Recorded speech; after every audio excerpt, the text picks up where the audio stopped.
Cukupkah nafkah hanya uang? Pembahasan yang pertama, makna nafkah. Nafkah itu diambil dari 3 huruf. Biasanya, lazimnya, dalam bahasa Arab itu diambil dari 3 huruf. Sujud, sajada. Makan, akala. Minum, syariba. Hadir, hadara. Nafkah, nafaqah. Nafaq itu artinya tunnel, terowongan. Makanya kalau kita di Saudi Arabia, itu gunung-gunung itu kan dilobangi. Itu ada tertulis di atas tunnel atau nafaq. Kenapa nafkah itu satu akar kata dengan terowongan? Karena terowongan itu ada pintu masuk, ada pintu keluar. Begitu juga dengan nafkah itu. Ada income, ada input, ada output. Ada duit masuk, ada duit keluar. Jadi kalau disebut dia nafkah, masih satu akar kata dengan infak. Infak itu memang uang. Materi. Ngasih makan, nasi gandum, kurma, ngasih minum susu, teh manis, kopi, madu, yang berbau materi. Apakah itu dalam bentuk uang zaman Nabi, duitnya dinar, duit emas, dirham, duit perak. Itu disebut dengan nafkah. Jadi memang yang namanya nafkah itu duit atau benda atau materi. Jadi kalau pertanyaannya cukupkah nafkah itu hanya uang? Ya nafkah itu memang uang. Adapun istilah nafkah batin itu orang Indonesia yang buat. Perhatian, pendidikan, itu tidak masuk dalam kategori nafkah. Jadi saya mau menjelaskan supaya tidak rancu, bahwa nafkah adalah materi, benda, makanan, pakaian, tempat tinggal. Ini disebut dengan nafkah. Makanan, pakaian, tempat tinggal. Rizquhunna au kiswatuhunna. Rizquhunna, makan. Kiswatuhunna, pakaian. Dan termasuk sakan, tempat tinggal. Yang ini bisa dipenuhi dengan uang. Uang dinar, emas, uang perak, dirham. Sekarang ini tidak lagi pakai dinar dirham, tapi pakai rupiah, pakai dolar. Jadi kalau ada orang bertanya, suamimu sudah ngasih nafkah? Jadi yang dimaksud nafkah itu adalah nafkah makan, nafkah pakaian, nafkah tempat tinggal, nafkah belanja. Itu yang dimaksud dengan nafkah. Oke, kita dudukkan dulu masalahnya. Nah, apakah cukup hanya memberi nafkah saja? Apakah cukup hanya memberi materi saja? Baru masuk yang kedua. Surat An-Nisa ayat 19. Pembahasan kedua, surat An-Nisa ayat 19. A'udzubillahi minasyaitonirrajim. Wa'ashiruhunna bil ma'ruf. Wa'ashiruhunna bil ma'ruf. Wa'ashiruhunna bil ma'ruf. Terjemahan bahasa Indonesianya, pergaulilah mereka, maksudnya istrimu, bil ma'ruf, dengan baik. An-Nisa ayat 19.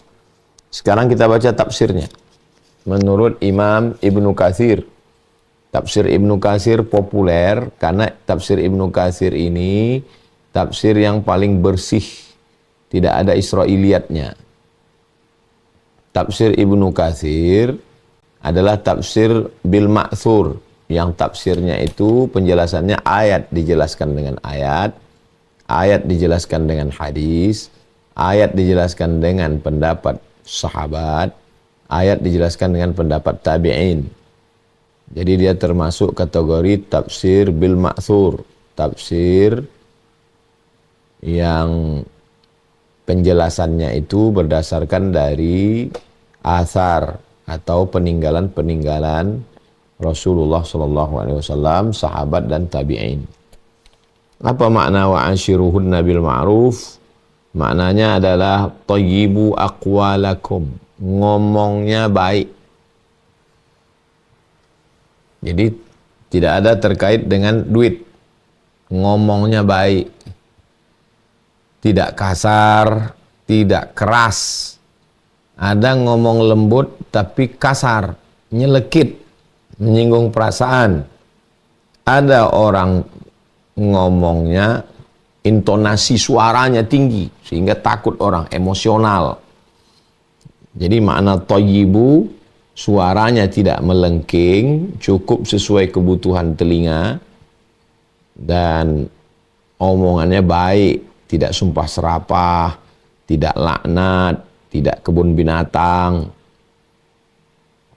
Makna yang kedua, wahassinu af'alakum, perbaiki perbuatan. Jadi ada lisan, ada perbuatan. Perbuatan itu sikap.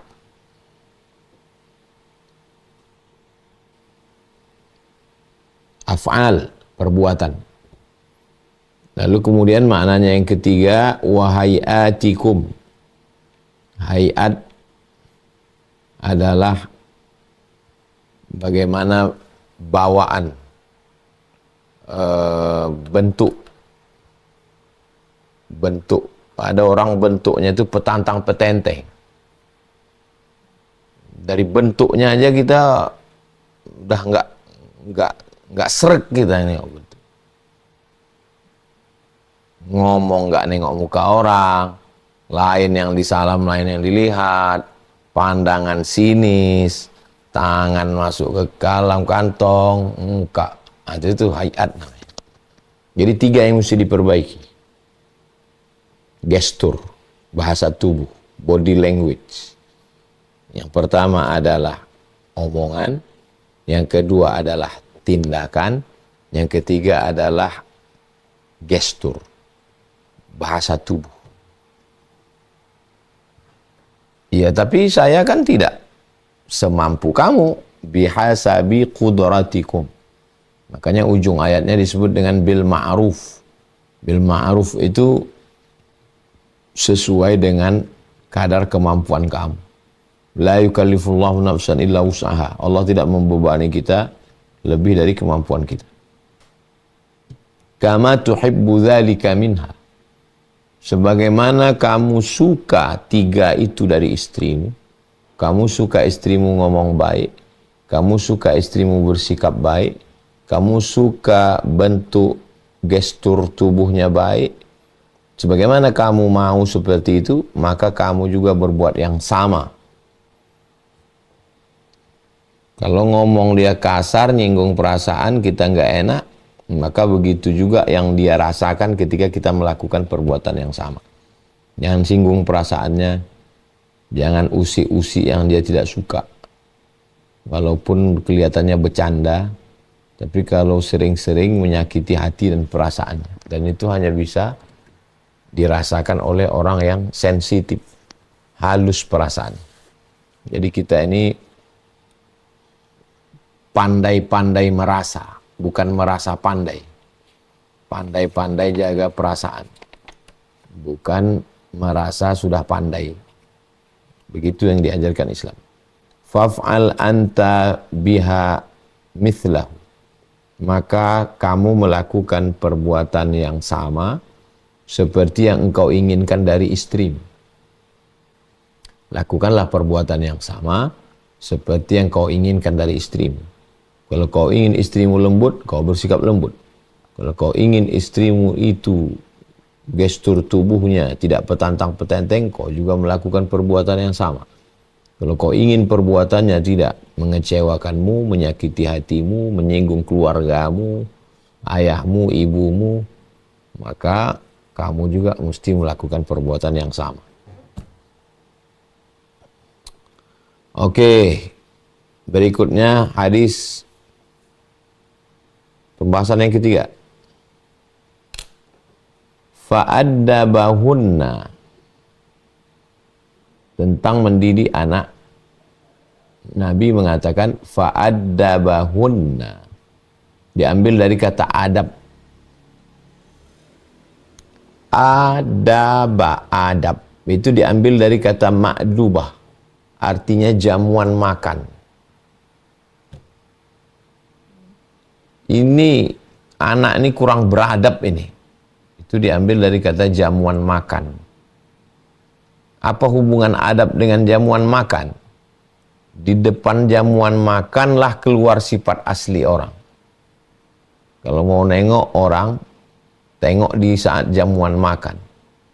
Tangannya ke sana, mulutnya berbunyi macam sapi, makan terburu-buru. Itu makanya ada adab-adab makan. Adab itu diambil dari kata ma'dubah, hidangan makan. Saya waktu ke Sydney, Melbourne, Australia, kata kawan saya, Mat, nanti kalau satu meja sama bule, makan mulutnya jangan bunyi.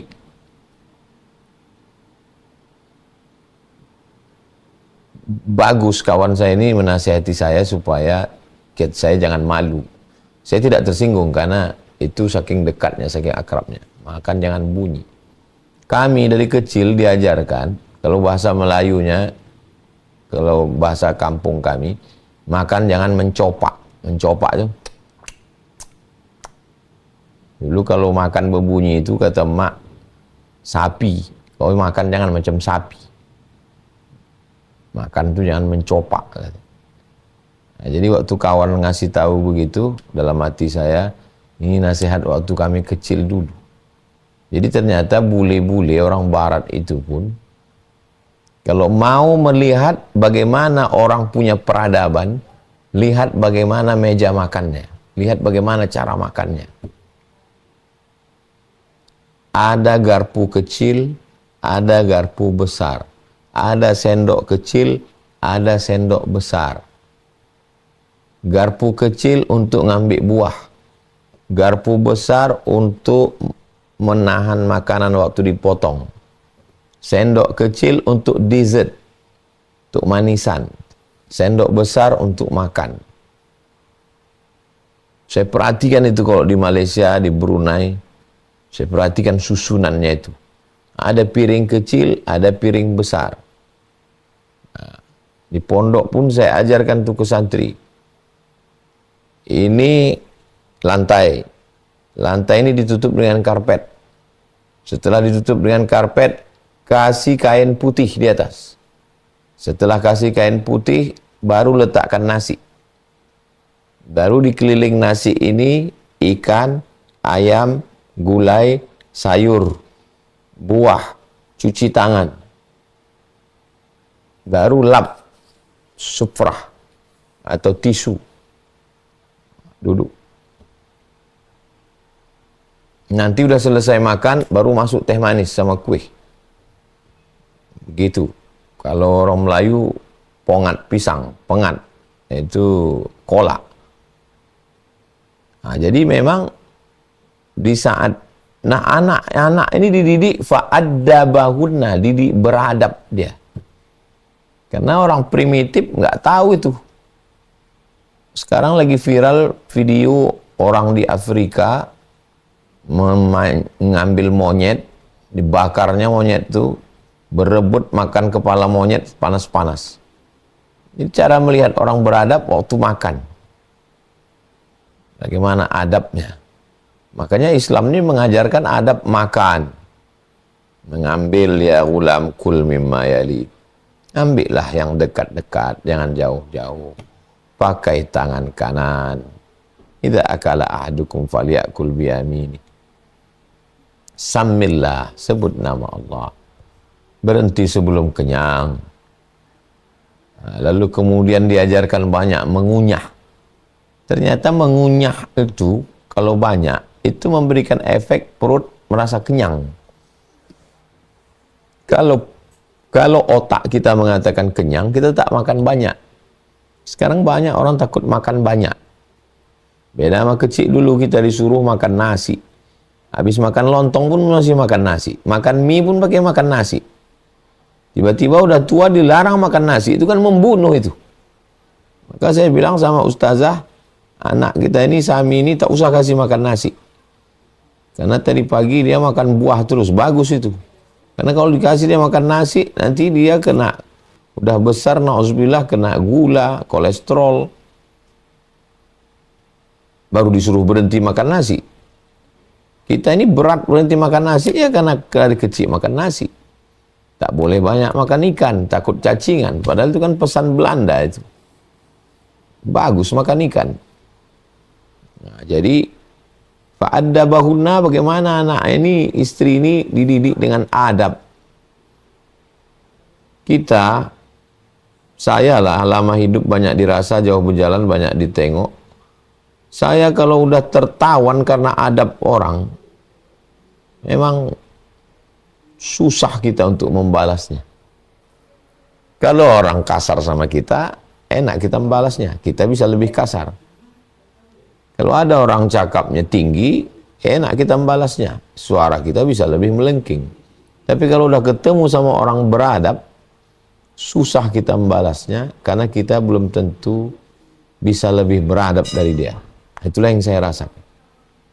Jadi memang adab inilah yang paling penting dari semuanya.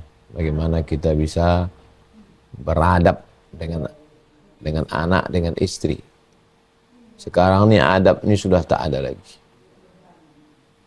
Orang kita menyebutnya sopan santun, tata krama, budi bahasa, tepos liro. Dan memang kita ini, orang Nusantara ini memang beradab. Ada adab-adab akhlak, budi pekerti yang tidak ada di daerah lain. Aceh, turun ke bawah Melayu, kemudian saudara-saudara kita dari Batak, Mandailing, Karo, kemudian Melayu Palembang, Bengkulu, Lampung, Jambi, Kepulauan Riau, masuk ke Banten, kemudian orang Betawi, orang Jawa, orang Sunda, kemudian ada orang Dayak di Kalimantan, ada saudara kita dari Banjar. Itu punya adat-adat istiadat yang disebut dengan the local wisdom, hikmah yang diwarisi dari nenek moyang. Nyebrang ke Sulawesi ada Bugis, ada Makassar, ada Mandar. Lalu kemudian pergi pula kita ke Tidore, Ternate di timur sampai ke Papua. Itu punya adat-adat istiadat yang luar biasa. Itu ketahuannya dari cara mereka menerima tamu, cara mereka ngomong, sopan santunnya, budi bahasanya. Nah, inilah yang dijaga dengan baik. Jadi tidak semuanya materi. Fa'addabahunna, beradab. Yang keempat, wa ahsana ilaihinna, ihsan. Iman, Islam, naik dikit, iman, naik lagi, ihsan. Nah, bagaimana kita bersikap ihsan? Wabil walidaini ihsana. Kepada kedua orang tua disuruh ihsan. Nah ini hadis ini kepada anak disuruhnya ihsan. Kepada istri juga disuruh kita bersikap ihsan. Ihsan itu kalau orang baik kita baik, itu belum ihsan. Tapi kalau orang kurang baik bisa kita balas lebih baik, nah itu ihsan itu. Disebut dengan ihsan. Wabil walidaini ihsana. Dan kepada kedua orang tua ihsan. Kepada guru ihsan. Kepada kiai ihsan. Jadi yang kita rasakan, yang kita lihat itu sebenarnya kita diajarkan untuk bersikap ihsan. Berikutnya yang kelima, Rahimallahu mra'an. Allah merahmati seorang suami. Aiqadha ahlahu, yang membangunkan, aiqadha membangunkan, ahlahu istrinya. Allah merahmati seorang suami yang membangunkan istrinya. Apa pelajaran dari sini? Pelajaran yang kelima adalah tidak selamanya materi. Saya sudah belikan pakaian, saya sudah belikan rumah, saya sudah belikan cincin, tapi ada yang belum. Mengajaknya sholat, mengajarkan baca Quran. Karena kalau sudah membangunkan dia sholat, membangunkan sholat berarti kan tidak hanya sekedar membangunkan sholat, mengajarkan sholat. Sholat itu tidak sah kalau tidak Fatihahnya betul, berarti mengajarkan Al-Fatihah. Rukun sholat, syarat sholat, wajib sholat, sunat sholat, tumakninah. Itu memang kepala rumah tangga itu. Jadi bukan sekedar makna satu teks dari Nabi itu tidak dipahami hanya membangunkan, enggak. Membangunkan orang untuk sholat, cara sholat. Sholat tidak sah kalau tidak berwudu. Wudunya, rukun wudunya, sunat wudunya.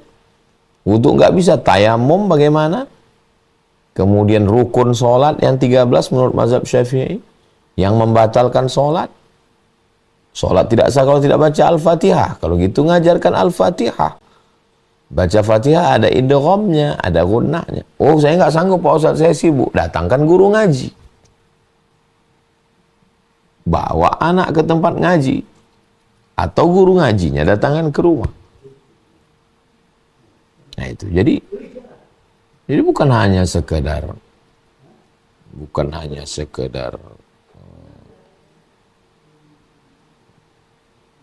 nafkah. Yang dimaksud dengan nafkah adalah materi, tapi lebih kompleks, lebih utuh lagi. Jadi kekacauan yang terjadi hari ini, ya udah, yang penting udah saya kasih duit, cukuplah itu udah. Nggak bisa.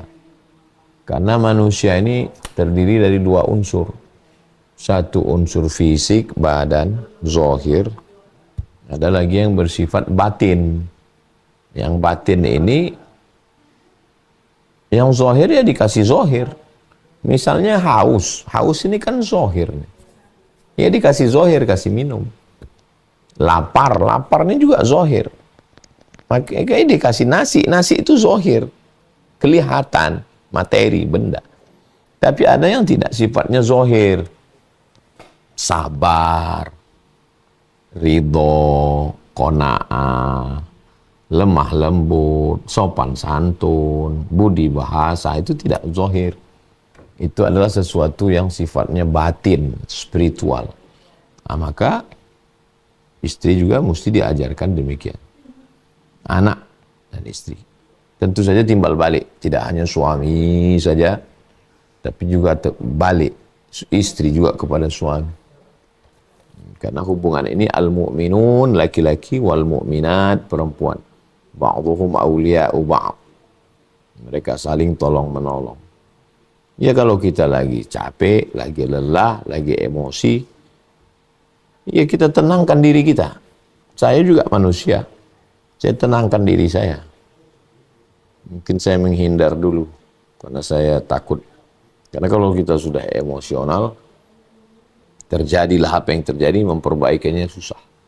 Kaca kalau dia udah pecah, dilem pun lagi, nampak juga retaknya. Dan kaca kalau udah pernah pecah, dia mudah pecah lagi. Pikir dulu pendapatan, sesal kemudian tiada berguna. Pikir baik-baik. Setelah itu, barulah kita ambil keputusan. Ya, jadi memang diperlukan tidak hanya kecerdasan intelektual, kecerdasan spiritual, tapi juga kecerdasan emosional. Emosional itu cinta, marah, benci, rindu, susah, senang. Emosional. Dijaga ritmenya. Dan yang paling mengerti tentang emosi kita ya diri kita sendiri. Mengenali diri sendiri. Saya ini orangnya nggak tahan lapar. Siap mati, nggak siap lapar. Nah, berarti jangan sampai lapar. Bilang sama istri, aku kalau lapar, akalku hilang 30%. Jadi tolong jangan sampai aku lapar. Kalau aku lapar, kecil nampakku kau. Jadi dia tahu. Sehingga sebelum lapar, udah disiapkannya nasi.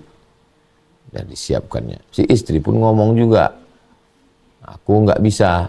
Karena anak ini yang satu ku gendong, yang satu ku pegang. Kau pun tidak menyiapkan pembantu asisten rumah tangga. Kau mesti sadar juga, aku ini bukan karyawan. Jadi kalau yang satu mempertahankan aku mesti ada nasi jam segini, yang satu mengatakan nggak bisa, akhirnya ditinjunya kepala bininya karena kopi lupa ngasih gula. Itu kalau sudah ditinju kepalanya, gimana mau baik lagi? Nggak terbayang saya itu kalau udah sempat ditinju kepalanya. Lalu kemudian besok dipeluknya lagi, kaulah sayang. Nggak terbayang saya itu. Macam mana mau meninju kepala orang udah jadi samsak besok. Nah, jadi sebelum terjadi itulah pikir baik-baik. Dipikir baik-baik. Makanya dikasih dengan akal. Akal itu artinya akal. Akal itu mentali dia, mengikat hawa nafsu. Hawa nafsu amarah, nafsu lawamah, nafsu ammaratun bisu. Diikat dia dengan tali tadi. Allah kasih tali akal. Makanya kalau binatang diikat pakai tali. Kalau manusia diikat pakai cakap, pakai omongan. Omongan itu mengikat. Jangan kau berzina, jangan kau selingkuh, jangan kau mencuri, jangan kau berkhianat. Jadi diikat dengan kata-kata. Nah, jadi kalau orang sudah tak bisa diikat dengan kata-kata, ya terpaksalah diikat dia pakai tali. Berarti level dia udah turun dari kata-kata ke tali. Makanya banyak orang diikat pakai tali. Coba tengok. Dipasung kalau zaman dulu. Ikat pakai tali. Kenapa? Karena udah tak mempan lagi cakap sama dia.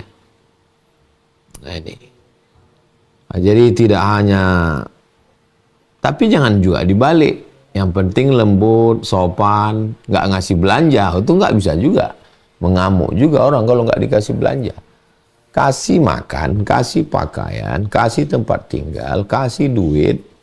Ya sesuai dengan kemampuan kita. Itulah pentingnya ta'aruf itu. Waktu ta'aruf itu bukan hanya cerita suka makan apa, bukan itu substansinya. Mau dikasih belanja berapa? Sabar enggak? Anak orang kaya dia. Kata pesan sahabat saya dulu, Ustadz Johar Arifin, kalau bisa jangan sampai garam kita tak terasanya karena dia air laut katanya.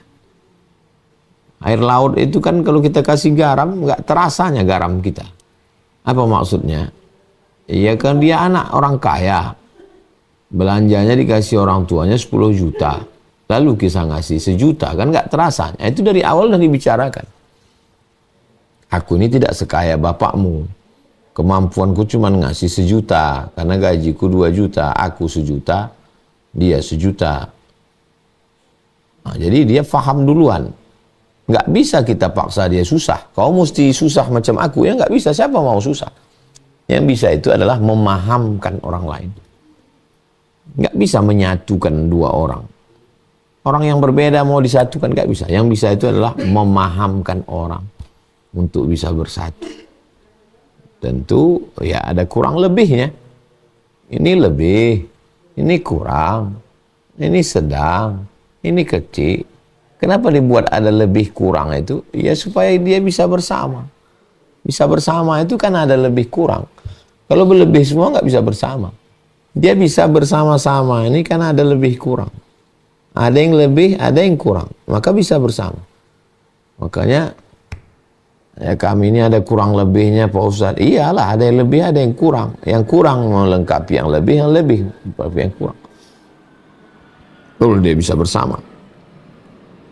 Kesimpulannya bahwa tidak hanya materi, tapi juga non-materi. Karena memang manusia ini terdiri dari jiwa, raga, zohir, batin, jasad, roh, spiritual, material. Jadi dalam peradaban apapun yang namanya dua-dua itu tetap ada. Jadi kalau ada orang hanya zohirnya saja, materinya saja, berarti dia tidak memahami dengan baik.